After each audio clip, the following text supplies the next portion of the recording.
Bonjour les amis, cette fois-ci, Daniel nous dit « Je regardais et je voyais dans la cité fortifiée de Suse, dans ma vision, je me tenais près d'un fleuve.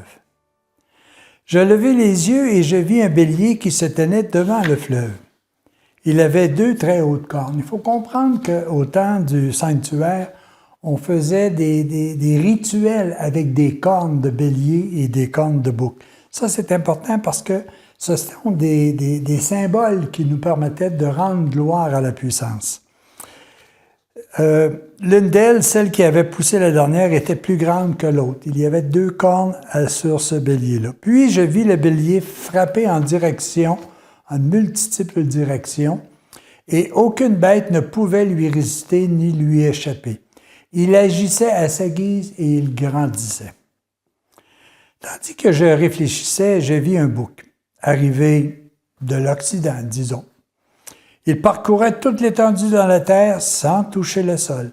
Il avait une corne proéminente entre les yeux.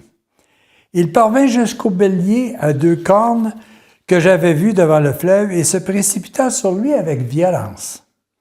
Je le vis arracher à sa hauteur et s'enrager contre lui. Il le frappa, brisa ses 2 cornes. Le bélier n'eut pas la force de lui résister. Le bouc le jeta à terre et le piétina. Personne ne vint délivrer le bélier du bouc. Le bouc devient très grand. Mais lorsqu'il était encore en pleine vigueur, sa grande corne fut soudain brisée. 4 cornes prédominantes poussèrent à sa place vers les 4 coins de l'horizon. De l'une d'elles sortit une très petite corne qui grandit démesurément vers le sud, vers l'est et vers le pays magnifique. Elle grandit jusqu'à s'attaquer à l'armée céleste. Elle fit tomber à terre une partie de cette armée et une partie des étoiles, et elle les piétina. Elle s'exalta au point de défier le prince de l'armée céleste. Elle mit fin au sacrifice perpétuel et bouleversa son sanctuaire jusqu'à sa fondation. À cause de la révolte du peuple contre Dieu, l'armée fut livrée au pouvoir de la corne et le sacrifice perpétuel lui fut abandonné. La corne jeta la vérité par terre et réussit dans tout ce qu'elle entreprit. J'entendis l'un des saints anges parler. Puis un autre saint ange lui demanda « Jusqu'à quand dureront les événements annoncés par cette vision? Jusqu'à quand le sacrifice perpétuel sera-t-il supprimé et la révolte qui cause la dévastation sévira-t-elle?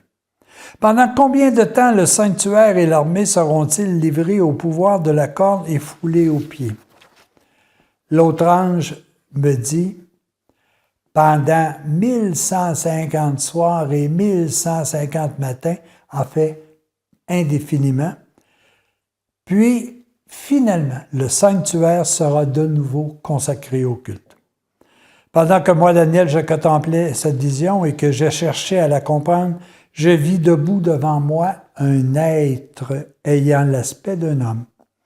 Et j'entendis une voix d'homme venant de l'Oulaï qui l'appelait et disait « Gabriel, explique-lui la vision. » Celui-ci s'avança vers l'endroit où je me tenais.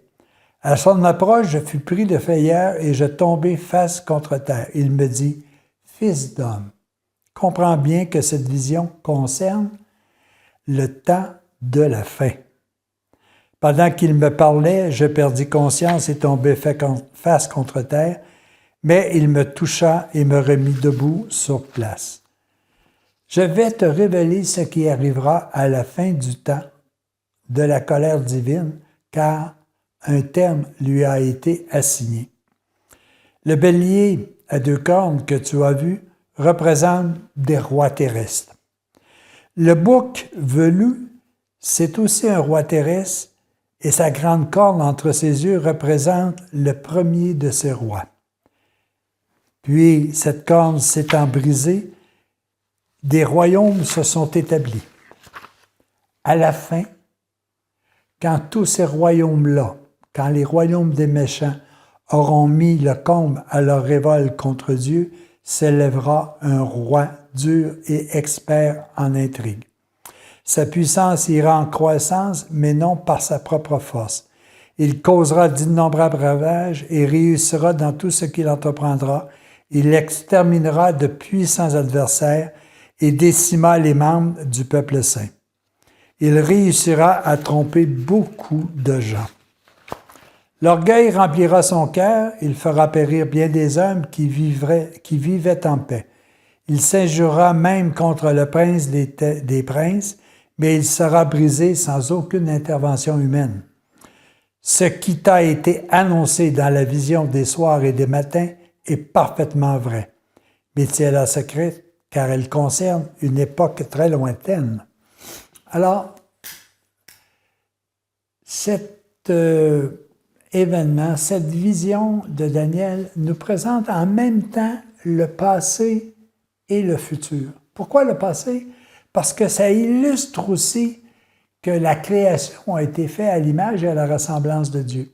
Mais qu'il y a eu un grand, je vais l'appeler de même, un grand roi, si vous voulez, on va l'appeler pour l'instant Lucifer, qui lui décida de décimer, de faire en sorte de détruire le peuple et qui jeta sur terre la vérité, qu'il emmena avec lui le tiers de la création dans l'univers.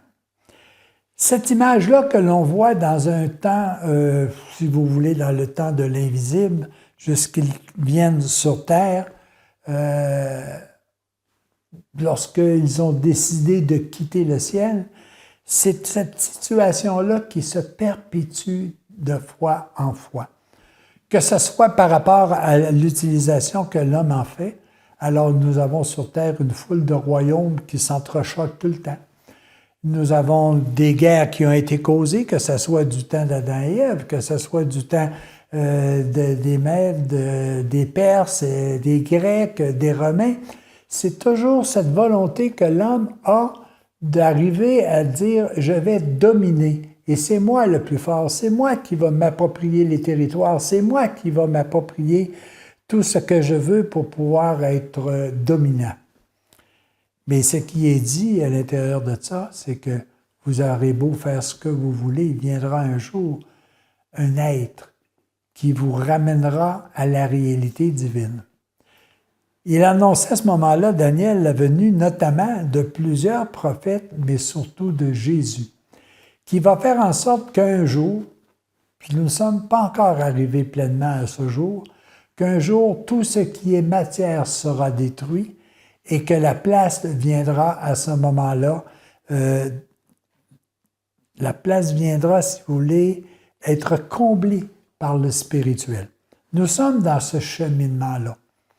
Imaginez-vous, ça a été annoncé il y a plusieurs centaines d'années avant la venue de Jésus, qu'il viendra, lui, que les royaumes de cette terre où la vérité a été jetée seront détruits, mais prendra place la divinité dans son sens le plus large. C'est ce que nous sommes en train de vivre actuellement. Il y a un autre aspect qui est intéressant aussi, c'est que l'homme peut avoir la foi, pas nécessairement cette foi en un être suprême, mais une foi en sa puissance terrestre.